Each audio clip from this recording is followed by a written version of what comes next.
2 Timothy chapter 1 verses 1 to 9.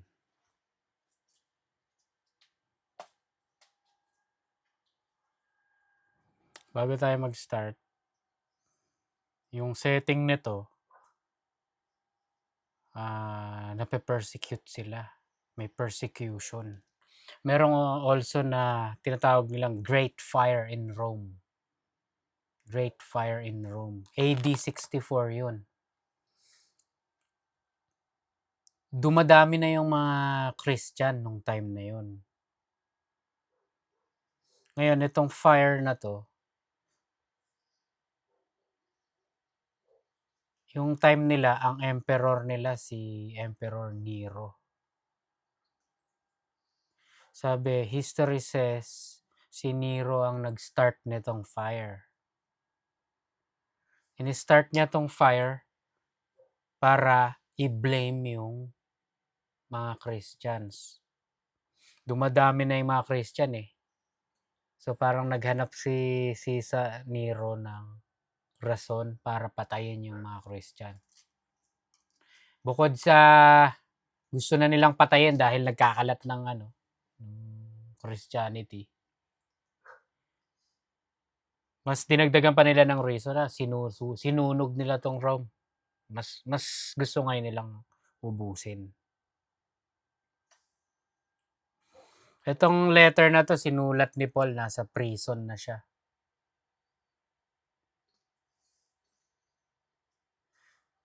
Yung ibang historian sabi si Paul daw ang nagsimula nitong fire. Kaya daw siya nakulong. Personally, ang pinapaniwalaan ko si Paul na nakulong dahil nagpipreach ng gospel na as usual. Pero may mga naniniwala na si Paul daw yung nag-start nitong fire. It's not Paul-like for him to do that. Naintindihan nyo? Mag-stir up ng ganyang klaseng event. So, yun ang picture dito. Yun ang backdrop. So, start tayo sa verse 1. Paul, an apostle of Jesus Christ, by the will of God, according to the promise of life which is in Christ Jesus. Ano ibig sabihin ng apostle? It's someone who's sent out as an official representative of the Lord Jesus. May mga tao ngayon nagsasabi apostle daw sila. Sa totoo lang, I don't believe that. Dahil to be an apostle, you have to have seen. You have to have seen the Lord face to face. Siguro, learn from the Lord face to face na rin. No? Siguro, nakakadalawa na akong nakakamit ng gano'n. Apostle daw sila. That's crazy. Number one, ma-identify mo na mali kasi walang humility, no? Ang tigas na mukha. Parang yung mga dati nagpupunta kami sa mga churches. The way pastor introduced themselves talaga, they really felt the need to mention na pastor sila. Na? Parang, I'm pastor. Parang sinasabi agad nila na ako dito superior ako dito. Akong dapat dito pakinggan. Naintindihan niya? Yeah, naintindihan ko minsan kung bakit kailangan mo sabihin. Pero really, there's no humility in that. No? Pag sinabi ko sa inyo, ganun ako. No? From now on, call me Pastor Louie. Ha? Naintindihan niyo? It's not right. Lalo na naman, grabe, apostle, no? I'm apostle, Wow! So, apostle daw si Paul according to God's will.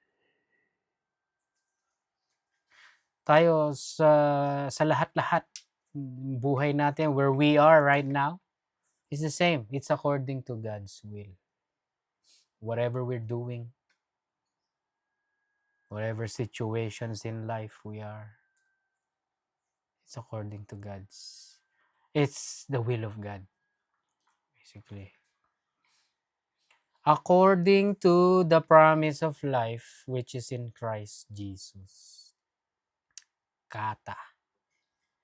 The word according, it means in agreement with, in proportion to, in harmony with. So sinasabi ni Paul, apostle siya in agreement with the promise of life. Parang ito yung pinag-usapan natin last time sa 1 Timothy chapter 6. Yung confession mo dapat according, yung buhay mo according sa confession mo. Naintindihan niyo? Ito sinasabi ni Paul dito, I'm an apostle according to the promise. Believer siya ng promise ni Lord So, yung buhay niya is an apostle of the Lord Jesus Christ accordingly. Tandaan niyo yun, no? Kung ano yung sinasabi niyo. Do we believe the same? We do, di ba? We believe the same promise. The promise to the and according to the promise of life which is in Christ. Basically, according to the promise of God. He promised us that if we believe in Him, we will have eternal life. And we believe that promise. Naintindihan niyo? We have to live accordingly. According to our belief. We have to have that enthusiasm, that energy, no?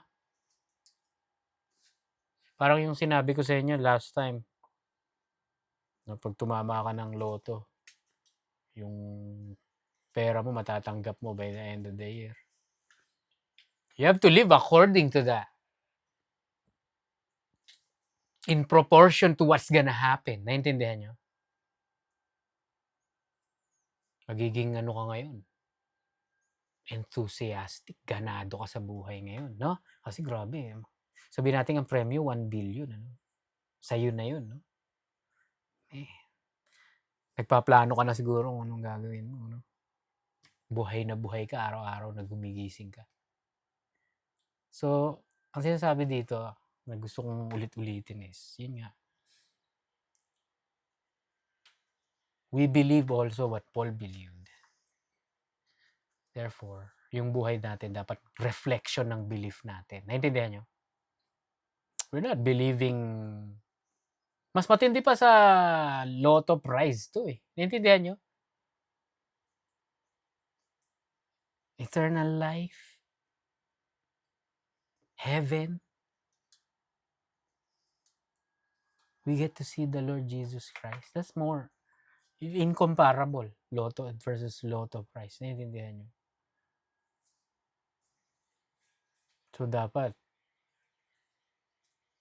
buhay na buhay din tayo. Enthusiastic tayo. Positive tayo. Energized tayo. Naintindihan nyo? Verse 2. To Timothy. So, kay Timothy yung letter, aka-address. To Timothy, my dearly beloved son. Spiritual son ni Paul yan, di ba? Tandaan nyo. Parang tayo, no? Hindi naman tayo magkakapatid in the flesh. Pero, spiritually, sister kita, brother kita. Ganun. Tandaan niyo yung passage, no? Yung nagtuturo si Lord lumapit yung nasabi, Lord, yung nanay mo nandun sa labas, tsaka mga kapatid mo. No? Ang sabi ni Lord, ang mga brother niya, ang mother niya, sister niya, is basically the believers. No?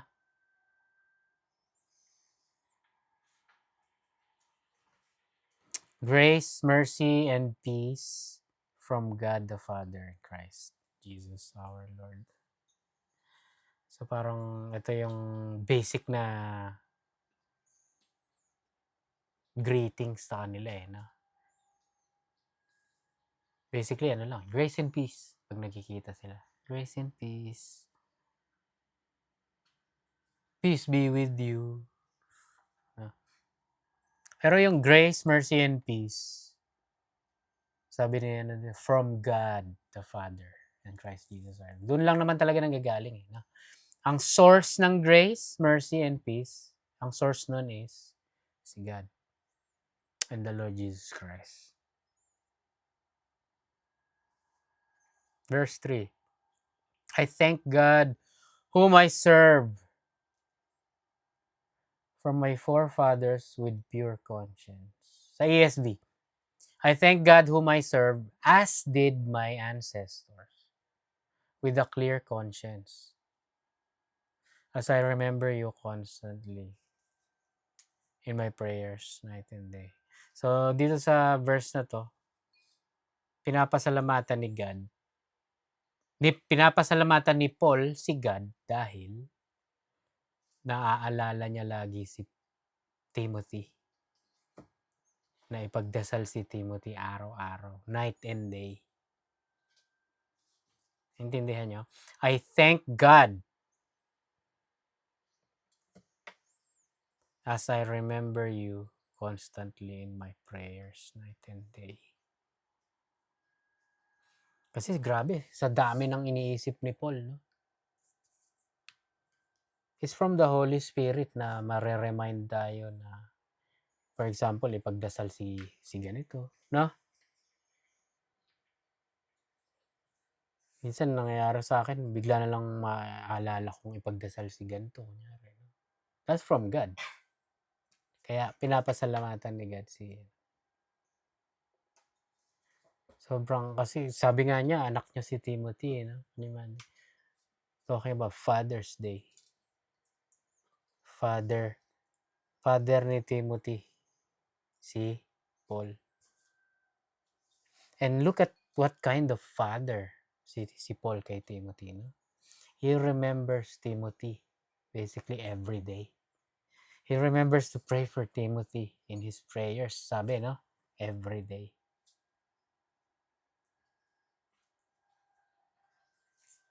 Verse 4, greatly desiring to see you, being mindful of your tears, that I may be filled with joy. Sa NLT, I long to see you again, for I remember your tears as we parted. And I will be filled with joy when we are together again. Iniwan ni Paul si Timothy sa Ephesus kasi pupunta na siya sa Macedonia.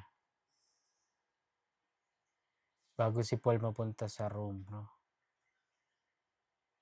Yung Macedonia, nasa north ng Crete. Tinignan natin yung mapa dati, di ba? Crete is an island, no? Tapos, north nun, almost northwest. Nandun yung Macedonia. Doon pumunta si Paul. Iniwan niya si Timothy sa Ephesus. Nakikita mo dito na nalungkot si Timothy. You know, being mindful of your tears. Umiyak si Timothy na maghihiwalay na sila ng landas.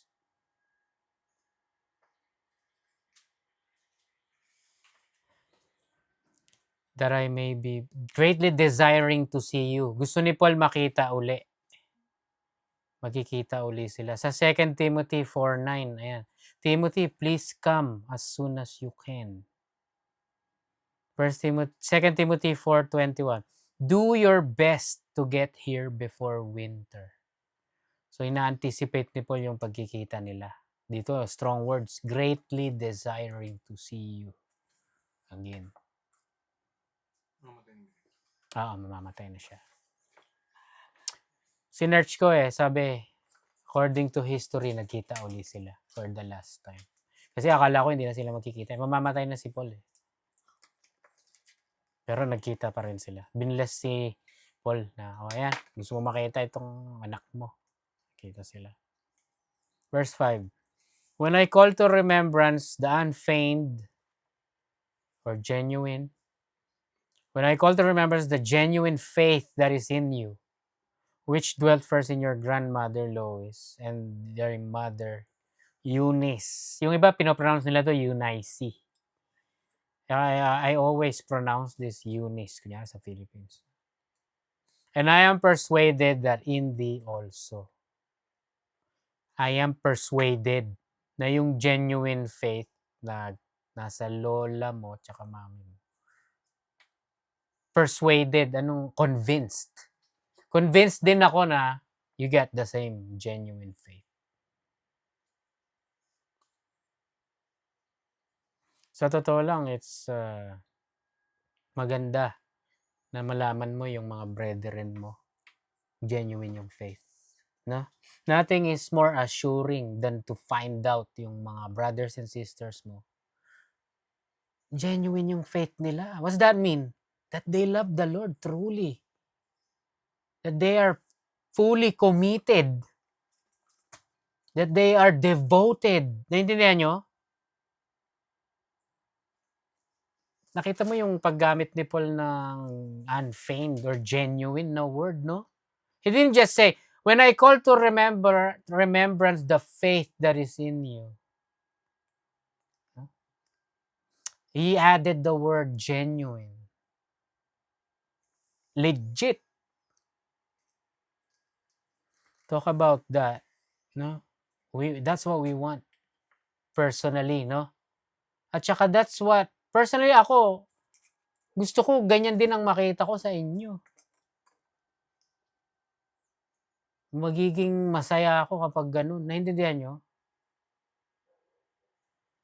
Magiging masaya ako at nakikita ko yung faith nyo is genuine.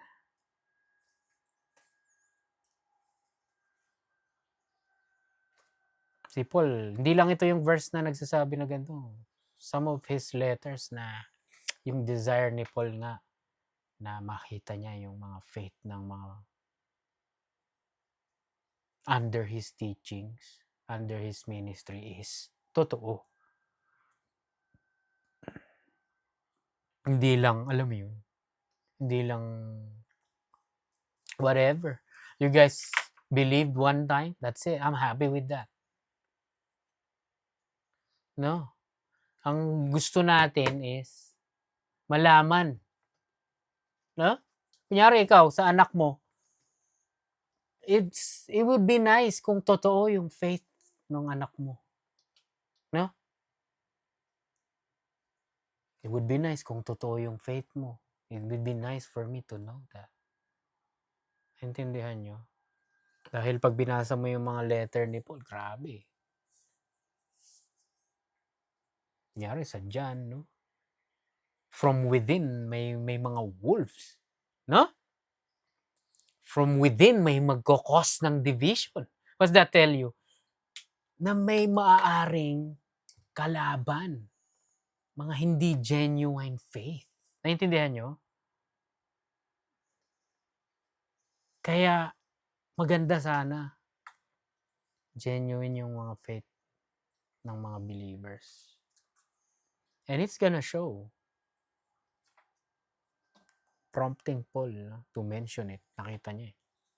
Verse 6. Wherefore, I put thee in remembrance that thou stir up the gift of God which is in thee by the putting on of my hands. It's a strong expression, no? King James to, no? I put thee in remembrance that thou stir up the gift of God. Punta tayo sa NLT. Sa NLT, oh. This is why I remind you to fan into flames the spiritual gift of God. The spiritual gift God gave you when I laid my hands on you. Ano ibig sabihin nun? Fan into flames. Kunyari, dati nag-iihaw tayo sa Philippines, pinapaypayan natin yung uling, no? Na-experience mo ba yun? Pag pinaypayan mo, lalong nagbabaga yung apoy. Fan into flames the spiritual gift God gave you. Alam mo, nagsasabi din nito na si Timothy is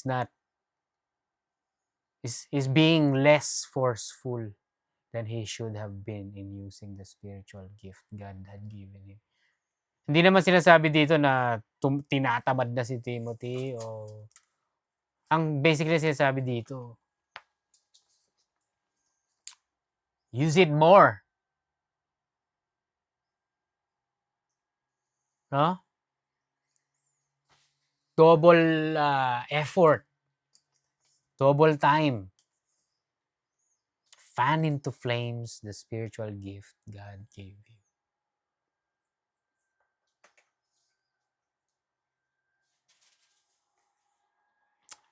Sa totoo lang, I can relate to this. Kunyari, may time na ako, no? Kunyari tayo, aral tayo ng aral, no? Aral ng aral. For what?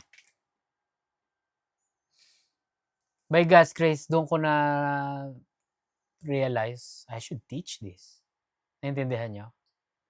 Aral ng aral. Para saan? So you do the math para ituro sa iba. So why not do this? Naintindihan nyo? That's like saying you got fanned into flames. Meron kang memory na ganito. Meron kang knowledge na ganito na binigay ko. Parang yung sa Luke o sa Matthew ba yun? What I tell you in secret, shout it out from the housetops. Kung ano yung napag-aralan mo, in paraphrase, kung ano yung napag-aralan mo, na tinuro ni God sa'yo in secret, nag-aaral ka eh. Pagsigawan mo daw. Ituro mo, i-share mo. Naintindihan mo? That's the right thing to do. So like I said, nakaka-relate ako kasi there's no reason to keep it to yourself.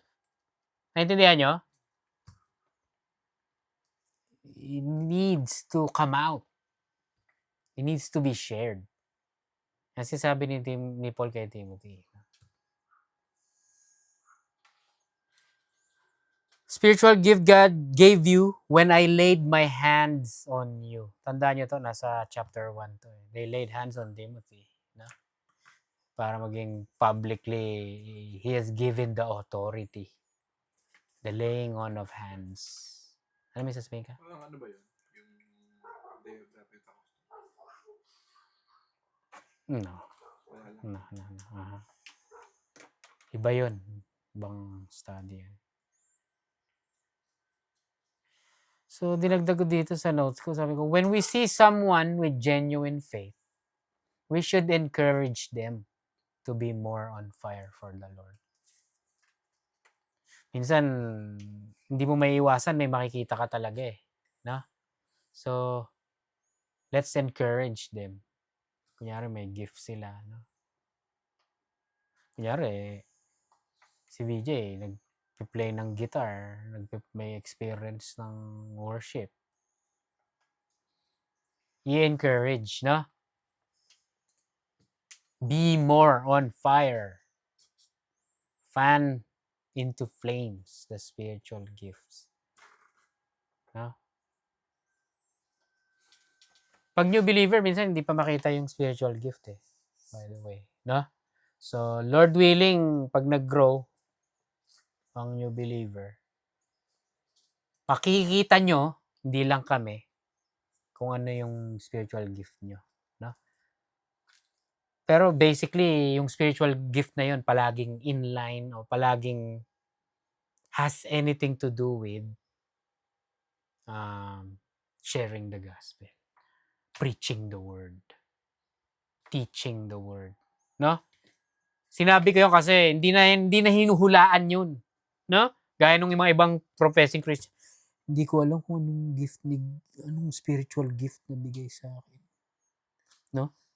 Ang tatanda na nila in the faith, hindi pa rin nila alam. Wala silang ka-idea kung anong gagawin nila for the advancement of the kingdom. Naintindihan nyo? Kaya sinabi ko, that's your clue. It has something to do with preaching or teaching or sharing the gospel or singing the word of God, singing and praying. Naintindihan nyo? It has anything to do with giving glory to God by His words. Naintindihan nyo? Hindi na hinuhulaan. Gusto yata ako ni God gawing clown dun sa circus show to show Him the glory. Wala nang ganun. No? Gusto yata niya ako maging artista o singer o for the globe. Wala nang pupunta-punta sa gano'n. Sinasabi ko sa inyo, grabe. Ang dami ko nakikita. What is God's will for my life? Dang, dude. You got no clue? You're probably not reading the word. You're probably not a believer. Huh? To tell you the truth, no? Napakadali. To be like father, like son. Tandaan nyo si Lord, no?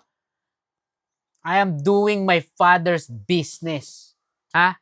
Na nandun siya sa temple, ang bata-bata pa niya. Wala nang hindi ko alam gagawin ko. I don't know the father's will. Sabi niya sa mami niya, I'm about my father's business. He's learning, he's teaching in the temple, no? Getting knowledge as a kid. He's doing the will of the Father. His Father. Kayo, who's your father, ha?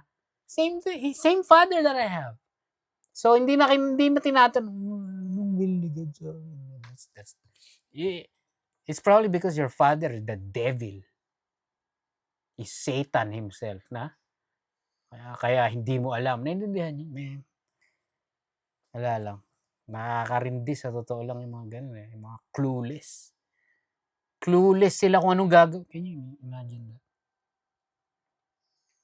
Bibigyan kita ng espada and you don't know what to do with that. Ganun basically nangyari sa atin eh. We're given the word, the sword. Anong gagawin mo? Ha? Kakainin mo yung sword o pangkakamot mo sa likod mo? Babaon mo sa lupa? Man, get a clue. Naintindihan nyo? Man, use your brain. At least one, just for this time. I don't know what God's will. Man. Verse 7. For God has not given us a spirit of fear, NLT, and timidity, but of power, love, and self-discipline. Self-discipline. Balik tayo sa King James. For God had not given us the spirit of fear, but of power and of love and of a sound mind. Mas maganda sa King James, no? Discipline. Fear. Dilia. Timidity. What's timidity? Lacking courage. Fearfulness. Cowardice. Ano sabi dito? God did not give us a spirit of fear.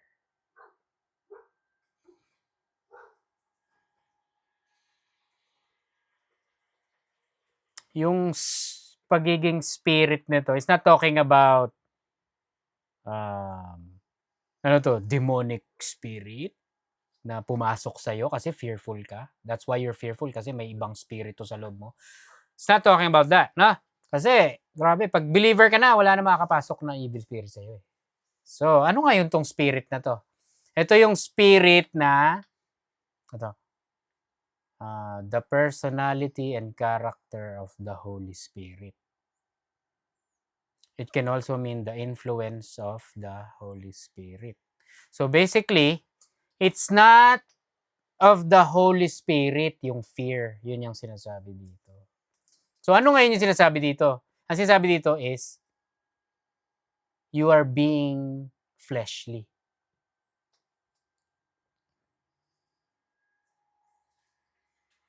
Naintindihan nyo? Hindi ka nagre-rely sa Holy Spirit. Kaya may fear is kasi you are looking to yourself. Naintindihan nyo? Kaya ngayong merong characteristic ng pagiging fearful. Naintindihan nyo? So, ibig sabihin, Nasang passage ba yung do not get drunk with wine but be filled with the Holy Spirit? It's exactly the same. Pero pag tinignan mo yung context dito, makikita mo it's talking about yung pinag-uusapan natin kanina, kingdom business. Preaching the word, teaching the word. Hindi ka matatakot gawin yon kung filled ka ng Holy Spirit. Sabi, no? Do not get drunk with wine, but be filled with the Holy Spirit. Ano ba nangyayari kapag filled ang tao ng wine? Basically, lasing. Ha? Nagiging bold yung tao, di ba? Yung mga hindi niya masabi, nasasabi niya. Yung mga hindi niya magawa, magagawa niya kasi lasing siya eh. Kunyari, mahihain kang sumayaw no, sa dance floor. Pag nakainom na, yun na, tumatumbling pa.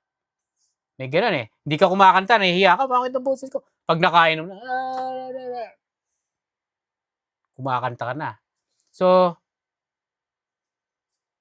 it's the same with the Holy Spirit. When we're filled with the Holy Spirit, yung mga ayaw nating mga kinakatakutan nating public appearances, socialization, sharing the gospel, nahihiya, nawawala yun. Sa totoo lang kapag filled ka ng Holy Spirit. Parang wine. Naintindihan nyo? Kaya ginamit yung dalawa na yun in tandem. Do not be filled with wine, but be filled with the Holy Spirit. Kasi if you're filled with the Holy Spirit, there's no fear. There's no fear. Intindihan nyo? But instead of the spirit of fear, He has given us power. Meaning ability, strength, divine courage, or spark. That's what God has given us. Ability, strength, divine courage, or a spark. Ibig sabihin nung spark, no? Sa kotse, di ba, pag may spark plug, no? Kailangan nyo para mag-start yung kotse, para tumakbo yung kotse, no? It needs a spark. So God has given us that power, like a spark, para tumakbo na, umandar na.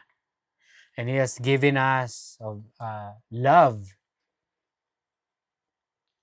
Yung love dito, agape, which is unconditional love. Kailangan mo na itong unconditional love when sharing the gospel. Kasi kung hindi, alam niyo yun, kung hindi agape love, bakit ka pa nag-share ng gospel? No? Minsan yung kakausapin mo, hindi naman makikinig sa'yo eh. But you love him or her unconditionally, so you're gonna share anyways. Naintindihan nyo? You are motivated by agape love. Ito, gusto ko to. Ito pa, ang binigay ni God. Sound mind. Naintindihan nyo? Sound mind. Ano ibig sabihin nun? According sa Google, ayan. A state of being mentally healthy, capable of rational thought, and free from debilitating mental impairments. Mentally healthy. So sa madaling salita, sound mind, sa totoo lang, isa na doon yung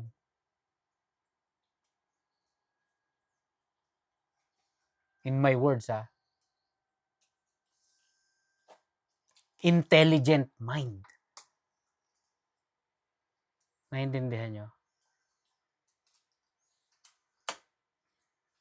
By God's grace.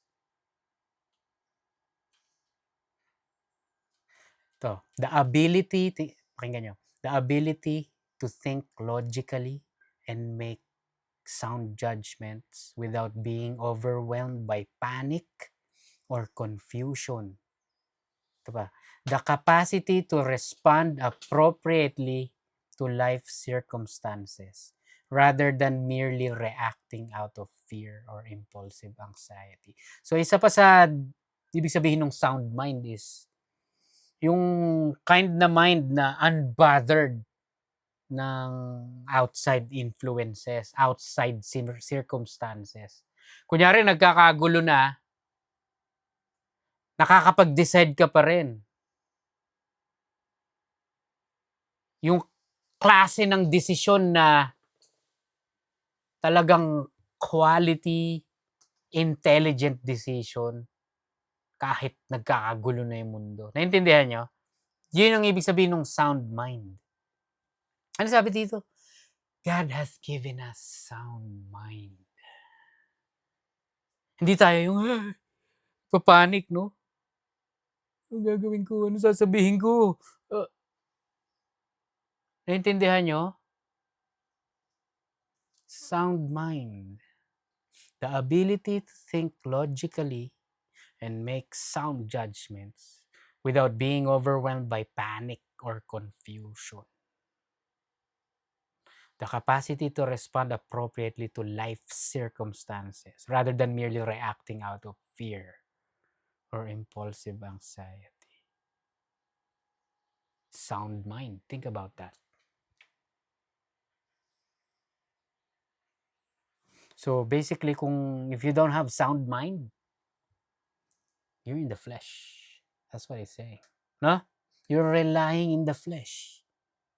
You're dominated by the flesh, mainly because you are not walking in the spirit.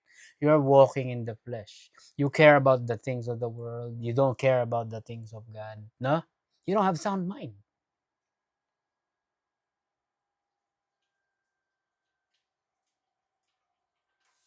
Naintindihan nyo? Hindi ka naglalaan ng time sa spirit. Yun lang yun.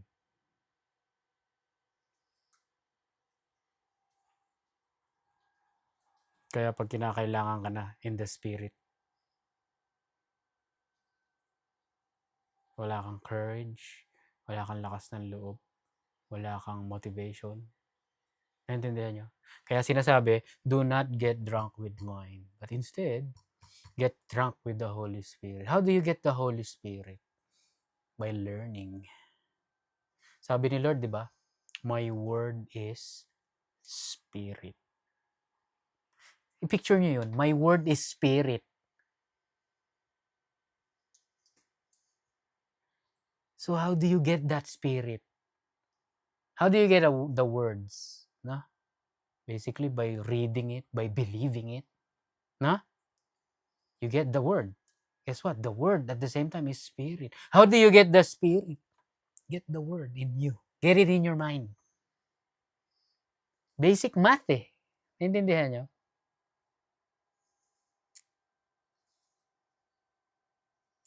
How do you get drunk? By ingesting, by drinking more and more of alcohol. That's when you become drunk, no? Minsan isang baso lang, tamang ano lang. Pag marami na, ano, yun na. Kung ano-ano nang naiisip mo, yung galaw mo, kitang-kita na drunk ka na, no? So yung ginamit ni don't get drunk with wine but get drunk with the Holy Spirit. Do the same. Learn. Increase in the knowledge. Tandaan nyo. Grow in the knowledge. Pinag-aralan natin yun last time. That's how you get drunk with the Holy Spirit. Magiging spiritually lasenggo ka. Kung nakikita mo yung lakad ng laseng, makikitaan ka na rin na lasing ka na in the spirit. Sa totoo lang, personally, that's goal. Spiritual drunk. Ha? To go back to this, no? Wala ngayong fear. Walang timidity. Kaya nung nasa no? Verse 7. Verse ano tayo? Verse 8.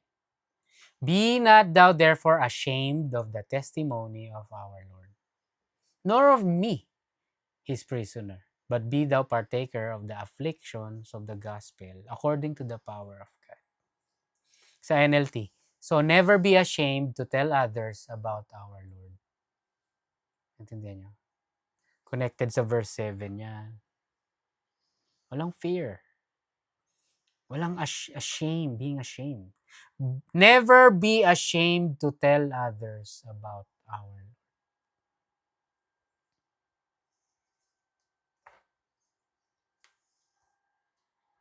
Kaya nga sabi ko, we only make excuses kung dominated tayo ng flesh.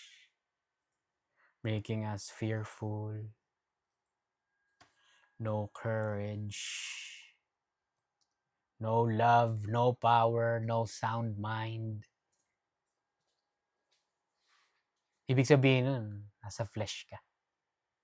Hindi ka lasing, spiritually speaking. Do not be never be ashamed to tell others about our Lord. And don't be ashamed of me. Bakit sinabi ni Paul yun? Kasi most ng mga kaibigan ni Paul, mga fellow believers, inabandon siya. Yari, 2 Timothy 4:16. The first time I was brought before the judge, no one came with me. Everyone abandoned me. May it not be counted against them. Kahit inabandon siya, may awa pa rin siya. Sana hindi sila madali. Sana hindi sila maparusahan sa ginawa nila. Yan sasabi. 2 Timothy 4:10. Demas has deserted me because he loves the things of this life and has gone to Thessalonica. Iniwan siya. Ano niya yan eh? Partner niya sa mission eh. Iniwan siya. 2 Timothy 1:15. As you know, everyone from the province of Asia has deserted me, even Phygelus and Hermogenes. They have deserted me. Huh? So, ang sinasabi ni Paul is, sabi niya, never be ashamed to tell others about our Lord. And don't be ashamed of me. Kasi, alam mo yun, kaibigan mo, prisoner. I don't wanna be hanging out, or I don't wanna be in connection with the prisoner. Naintindihan nyo? Parang it gives a bad message. Tanda mo sa Back to the Future, si uncle nila, si Joey, nasa jail. Ang reaction nila, guys, kakain sila ng cake, di ba? Your Uncle Joey didn't make parole. So we have to eat. Man, Uncle Joey. Di ba? Hey, watch your mouth. Sabi ni Lorraine, no? Parang nahihiya sila. Uncle Jailbird Joey. Ha? Nakakaya eh. Kasi sabi ni Paul dito.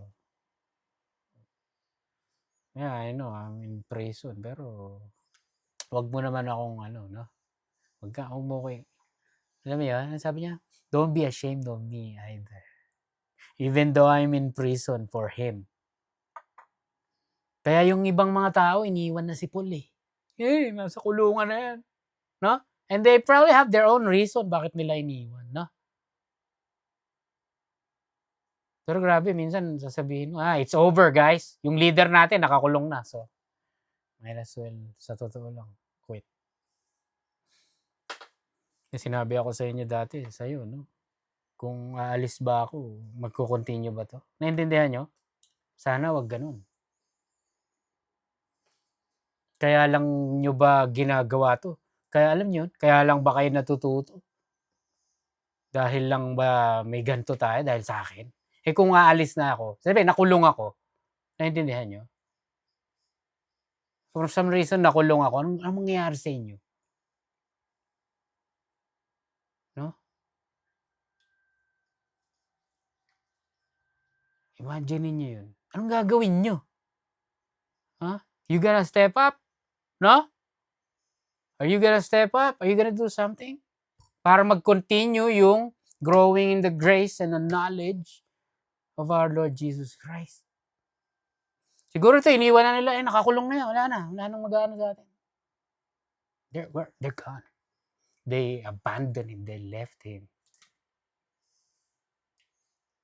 Ano yung ano dito? They have deserted him.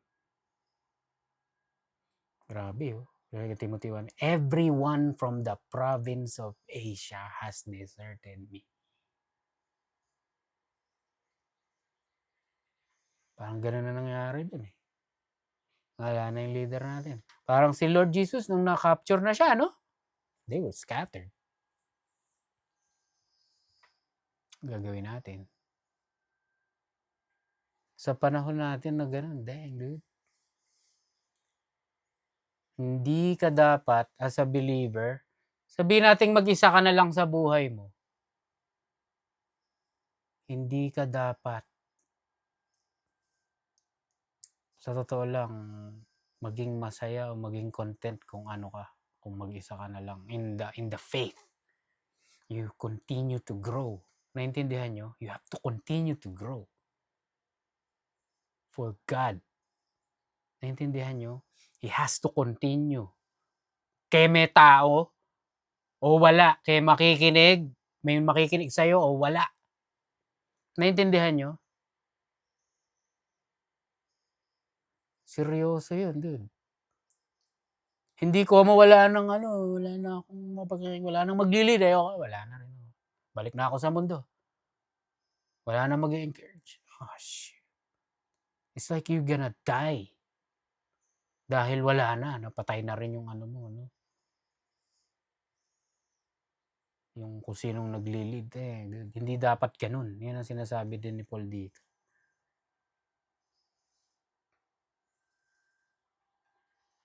Be ready to suffer with me for the sake of the good news.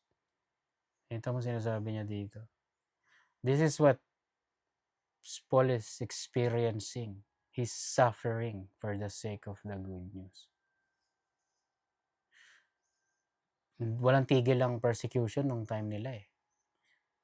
Alam mo kung bakit? Dahil fully engaged, especially si Paul, no? He's fully engaged in the preaching of the Word of God. Kasi sabi niya kay Timothy, get ready.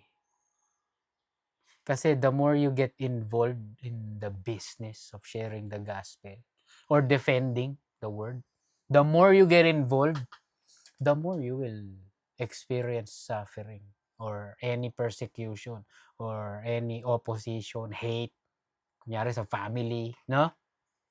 The more na magkakaroon ng division. Tandaan niyo si Lord, no? I did not come to bring peace, but a sword. I'm here to cause division. Sabi niya, no? Mother against daughter, mother against brother, father against son. Kaya yung mga nagsasabi ng tao, God is love, love one another. Hindi.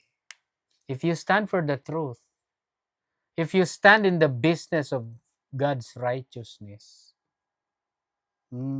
may kakalabanin ka. Be ready to suffer with me. Naintindihan nyo? Be ready na mawalan ka na ng kaibigan. Yung nanay mo, kaaway mo na. Yung tatay mo, dahil magkaiba kayo ng pinaniniwalaan. Yan ang sinasabi ni Lord, no? Kaya yung universalism is blasphemy, no? Not everybody is going to heaven because not everybody loves the Lord. No? Sa Deuteronomy nga, sinabi niya, those who hate me. There are those who hate God. Diba? Everybody going to heaven. The Lord Jesus Christ died for all. Everybody's going. Para mo na rin sinabing pinakasalan ni Lord yung mundo lahat, no? No. Kapag namimili ka ng mapapangasawa, mamimili ka. It's your choice. Naintindihan niya? Choice mo yun. Kung sinong papapasukin mo in a relationship with you.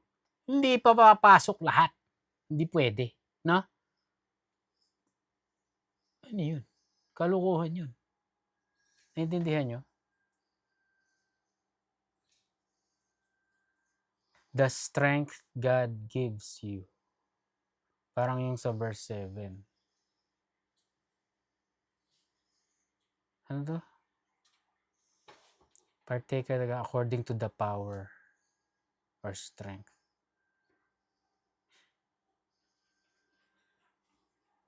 Nor of me is prisoner, but be thou partaker of the afflictions of the gospel according to the power of God. Gospel according to the power of God. Power. Dunamis. Ability.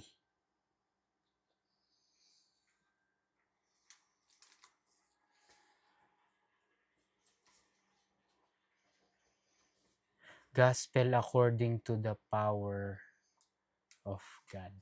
Hindi power according to ano, no? Parang, ano yun? Romans 1:16, na? The gospel is the power of God, ano? Unto salvation. I'm not ashamed of the gospel, for it is the power of God unto salvation. Not power natin. So, tandaan nyo, pag nagpipreach tayo ng gospel, hindi dahil ang ganda ng explanation mo, hindi dahil nag-practice ka, kinakausap mo yung sarili mo sa salamin, nag-share ka ng gospel, no? Kunyari may kausap ka. Hindi dahil nanood ka ng Way of the Master, Ray Comfort, no? Para mag-share ng gospel, no? Ang power ng salvation is in the gospel. It's the power of God, not my power. It's the power of God. It's not the power of the listener na naintindihan niya yung sinabi niyo. Naintindihan mo? It is the power of God. Yun yung ano, gospel. Verse 9. Who had saved us and called us with a holy calling, not according to our works, but according to his own purpose and grace, which was given us in Christ Jesus before the world began. Holy calling. It's a divine calling. Saved us and called us with a holy calling. Hindi ito yung calling na kung ano-ano pang pinapagawa. It's a direct and a specific calling.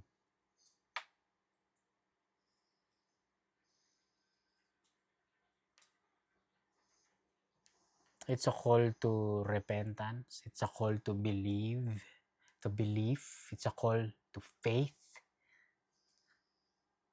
It's not a call according to our work, not according to our works. Who had saved us. He didn't save us according to our works. Naintindihan niya? Si anong ganda ng works. He is living a righteous life. I'm gonna save him. No? It's not according to that. Not according to our works. The gospel is not based on false teachings. False teaching yun, di ba? Gospel according to works. That's false teaching. But according to his own purpose and grace. It's according to God's plan of salvation, basically.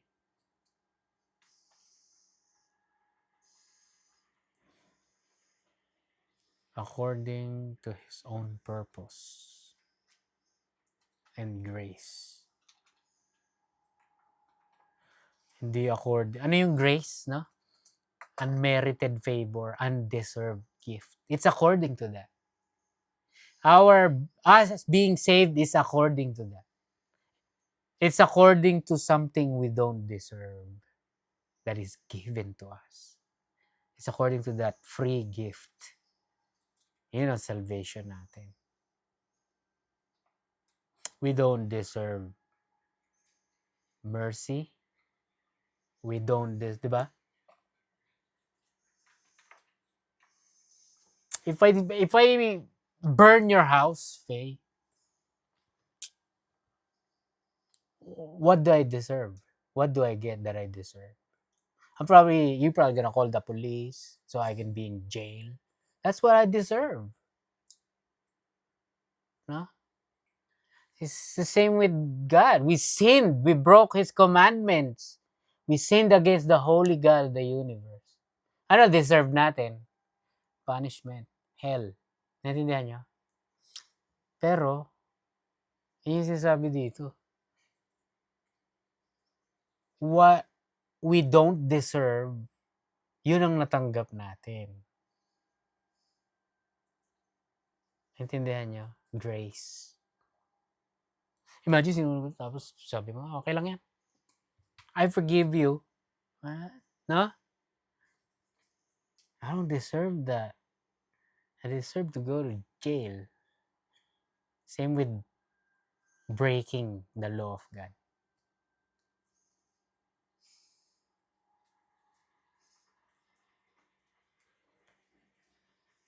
Ano to? But according to His own purpose and grace, which was given us in Christ Jesus. Kasi matatanggap mo lang yung grace na yan. Eh. Matatanggap mo lang yung salvation in Christ Jesus. Na? Malinaw na malinaw yun.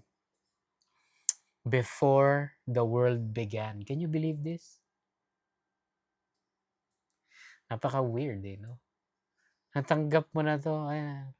It's given to you in Christ Jesus before the world began. What's that tell you about God's sovereignty? Na? Nakasulat na.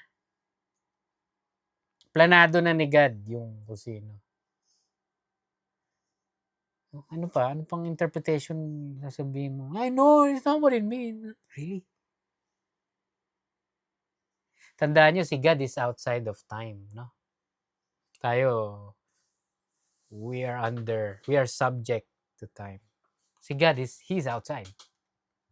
So kung ano yung mga ginagawa ni God, man, sa totoo lang, grabe. It's done. Is it?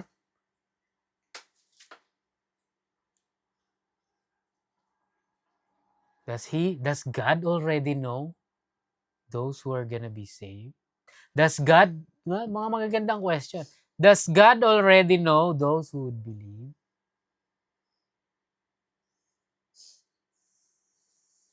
Ganun ba sinasabi dito? Which was given us in Christ Jesus before the world began. Basahin natin to. Ephesians chapter 1. Iba-ibang verses, 5, 9 to 10, 13.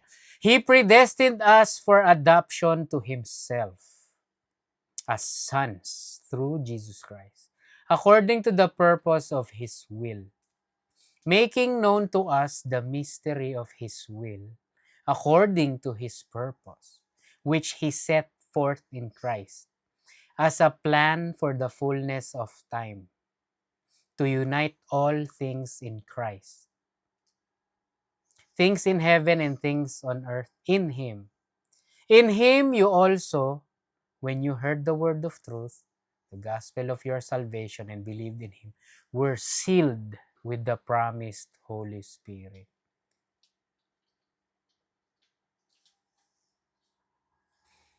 When you have believed, you were sealed. So, yung question na kapag naniwala ka ba, saved ka na. Tapos na. Once saved, always saved. Ang tawag nila doon? OSAS. They call that OSAS. Once saved, always saved. Ay, sabi dito, ayun. In Him you also, when you heard the word of the truth, when you heard the gospel of salvation and believed, you were sealed with the promised Holy Spirit. Well, according dito sa Ephesians 1:13. Yeah. Continue natin 10 to 18 bird next.